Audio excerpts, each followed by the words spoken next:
One of my favorite parts about the human design chart is to look at people's profile.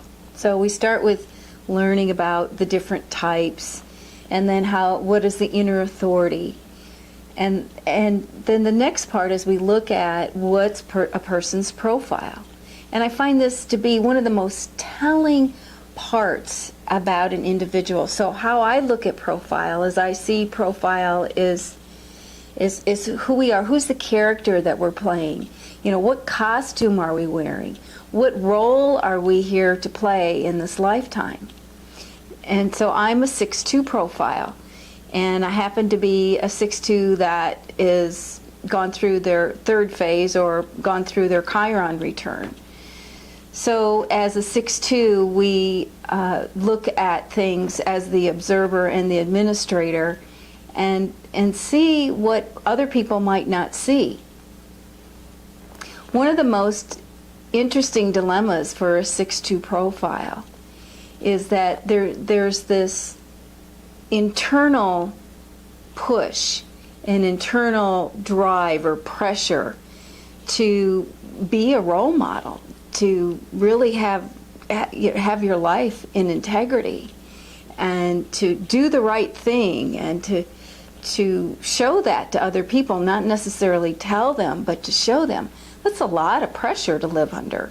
And so with everything in human design, there's a lower frequency and a higher frequency of anything that we're expressing. And the same is true with a profile. We can have the lower frequency of the 6-2, which is to be out of integrity, to be a hypocrite, do as I say, not as I do, or to disassociate or feel like because you are this observer that you're better than, or you've got this view that you can see how everything is and that's the way it is.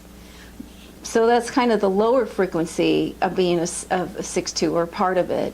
And so the higher frequency of being a 6-2 profile is to really examine yourself and examine yourself in your behaviors and your words. And are you really being in alignment with who you are? Is what you're doing what you want to show other people? As a leader, as an administrator, as someone here that can see the bigger picture. For example, certain behaviors that people have or certain blind spots that other people have, a 6-2 can see that. And so how do you handle that?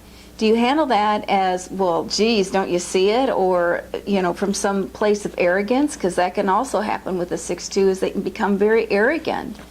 Or are you compassionate? And can you see that part in yourself? Can you be, as a 6-2, can you be transparent and see how the behavior that you're seeing that you sense that isn't in alignment is, can you see how you've done that? How is that a part of yourself? And how can you have compassion for that person and reveal that you totally can relate to where they're at because you've learned that lesson, but you didn't always have that lesson.